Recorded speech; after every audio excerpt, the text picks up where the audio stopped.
आज़ादी के 75 साल मना रहे हैं। लोकसभा के 16-17 इलेक्शन हो चुके हैं, विधानसभा के कई इलेक्शन हो चुके हैं। उनको सिर्फ इतना महसूस करना है कि जो मुल्क में हमारे वतन अजीज में जो दीगर बरादरियां हैं, उनका अगर एम्पावरमेंट हुआ है और उनको ताकत मिली है, उनको किसी हद तक इंसाफ मिला है, इसलिए मिला है क्योंकि उन्होंने अपनी पॉलिटिकल लीडरशिप को बनाया। अफसोस ये है कि मुसलमानों ने वोट डालने का काम किया, वोट लेने का काम नहीं किया। जिस दिन वो दूसरी बरादरियों की तरह, चाहे वो जाट हो, राजपूत हो या जितने भी दूसरी बरादरियां हैं, उनकी तरह अगर हम काम करेंगे तो आपको इम्पोर्टेंस मिलेगी, आपके मसाइल हल होंगे। आप तो सिर्फ आपको सेकुलरिज्म का कूली बना कर रख दिया गया कि जब चुनाव आते आपसे कहा जाता है कि भैया सेकुलरिज्म को जिंदा रखो, और दूसरे उसको डुबाते रहेंगे, उसको दफना देंगे, और हमसे कहा जाएगा जिंदा रखो।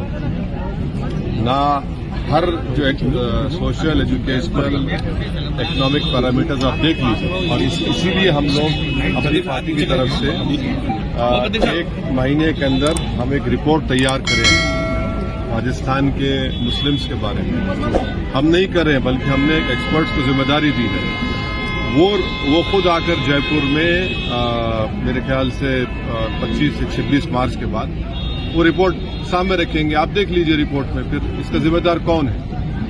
इसका जिम्मेदार किसी हद तक मुसलमानों की भी जिम्मेदारी आती है, और जिनको वोट डाले वो तो बर्बाद कर चले। राजस्थान की स्थिति तो ये है साहब कि एक बार बीजेपी, एक बार कांग्रेस। ऐसे में क्या उम्मीदें लगती है कि आप स्टैंड कर यही तो मैच फिक्सिंग लगता है इन दोनों का, कि 5 साल हम बैठ के राज करेंगे, फिर 5 साल बाद आप आ जाइए।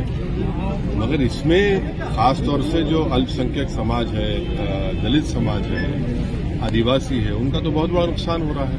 सर, नागालैंड में जिस तरह से सियासी घटनाक्रम हुआ है, की 200 सीटें हैं, हर जो सीट प्रभावित करता है मुस्लिम समुदाय के वोट प्रभावित करता है। आपको लगता है कि एकता के साथ में अब नए सिरे से उठने की जरूरत है?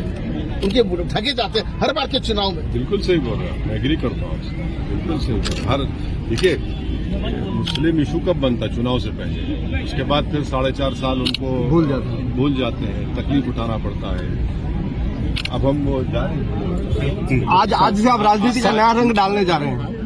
नया रंग, हमारा एक ही रंग है, राजनीति का रंग बम्बा डाल रहे हैं। बम्बा में तो राजनीति का मुख्यमंत्री का गृह क्षेत्र है।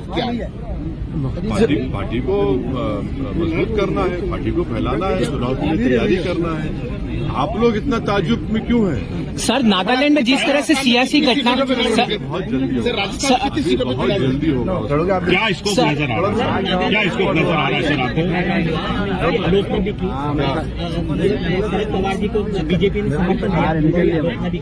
सर, हम कांग्रेस से पूछना चाह रहे हैं, इनका गठबंधन महाराष्ट्र में है।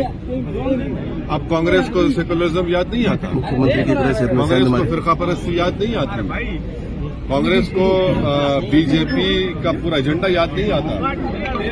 यही तो जिसको उर्दू में बोलते हैं ना मुनाफिकत, जिसको उर्दू इंग्लिश में बोलते हैं हिपोक्रेसी, अपॉर्चुनिज्म है कांग्रेस का। भाई, उनके साथ की एक पार्टी जो है नागालैंड में बीजेपी की सपोर्ट करती है, और हम चुनाव लड़ते हैं तो इनको पेट में दर्द शुरू होता है और इल्जाम लगाते हैं हम पर। बोलना चाहिए, अशोक गहलोत को बोलना चाहिए, उनके तो बड़े अच्छे संबंध हैं राष्ट्रीय कांग्रेस से, कि कैसे उनकी पार्टी बीजेपी, उनकी साथी पार्टी बीजेपी को सपोर्ट कर रही है। भाई, ये पॉलिसी आप देखिए, यही तो हम कह रहे हैं कि आप 24 में कैसे हराएंगे बीजेपी को।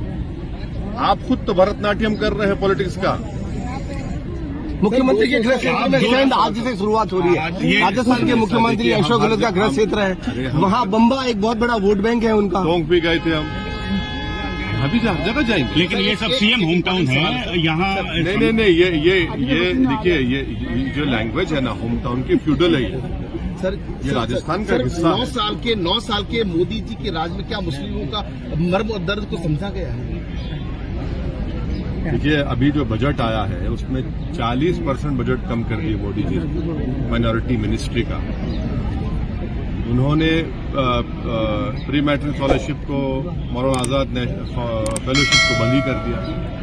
स्कॉलरशिप के पैसे कम कर दिए। अच्छा, खुद उनके नाम से जो स्कीम है जिसको MSDP प्रोग्राम कहते थे, उसमें उन्होंने 900 करोड़ कम कर दिए। तो माइनॉरिटी मिनिस्ट्री का बजट खुद 40% कम कर दिए, और जो मदरसा के जो स्कीम थी उसको खत्म पे ला लिए। तो और ऊपर से ये जो गौरक्षक है, बल्कि गौरक्षक के नाम पर एक्सटॉर्शन करते हैं, वो आपके चैनल ने उसका स्टिंग भी किया, नाम लेना फिर आपको अच्छा हाँ, नहीं नहीं तो उन्होंने एक स्टिंग ऑपरेशन किया जिसमें बताया गया है। तो ऐसा हो गया कि जो मेन एक्यूज्ड है जिसका नाम क्या है, मोनू है, तो इनके लिए तो वो मोनू डार्लिंग बन चुका है। सर आपको लगता है 2023 में तो राजस्थान में जवाब देंगे, बाकी 2024 में जवाब तो देंगे इलेक्शन? अभी लड़ेंगे इलेक्शन। खुले शब्दों में आपने कह दिया कि मोदी का जो सवाल था, हमारा दर्द जो था वो खुले शब्दों में बयां कर दिया गया कि कहीं सपोर्ट नहीं था उनका। किसका? मोदी का जो सवाल किया गया था हमारा। देखिए, बजट बताता है ना कि आप सबका साथ, सबका विकास, सबका विश्वास कहते हैं। आपका बजट ही नहीं है, आपने बजट ही कम कर दिया। सबसे बड़ा अगर भारत में आदिवासियों के बाद अगर ड्रॉप आउट है बच्चों का तो मुसलमानों का है। आप प्री मैट्रिक स्कॉलरशिप बंद कर देते हैं, वही तो मुद्दा है। आप बताइए, आप सिर्फ बातें करते हैं, फिर पसमानदा मुसलमान अगर आप कह रहे हैं तो फिर ये जो मेयो मुसलमान है वो कौन है? आपको मुगलों से नफरत है तो भाई मेयों को पहचानिए, वो मेयो है जिन्होंने मुगलों के दांत खट्टे कर दिए थे। आप उनको भी कुछ नहीं करते। दीजिए ना, अगर आपको पसमानदा मुसलमान से मोहब्बत है तो इमीडिएटली उनको दलित मुसलमान का स्टेटस दीजिए। राजस्थान में कितनी सीटों पर तैयारी है सर? 3-20 से क्यों जोड़ के जुमला कहा जाता है? ऐसा है ना कि जो इंडिपेंडेंट पॉलिटिकल लीडरशिप के लिए काम करता है, इन चौधरियों को पसंद नहीं आता। इनको लगता है कि बरसों से इनका जो एक्सप्लॉयटेशन का जो उन्होंने अपना लोगों के आंसुओं पर, उम्मीदों पर, नौजवानों की जिंदगियों को बर्बाद करके अपना जो महल तामीर किया, उनको लगता है कि हिल रहा है और हम हिलाएंगे नहीं।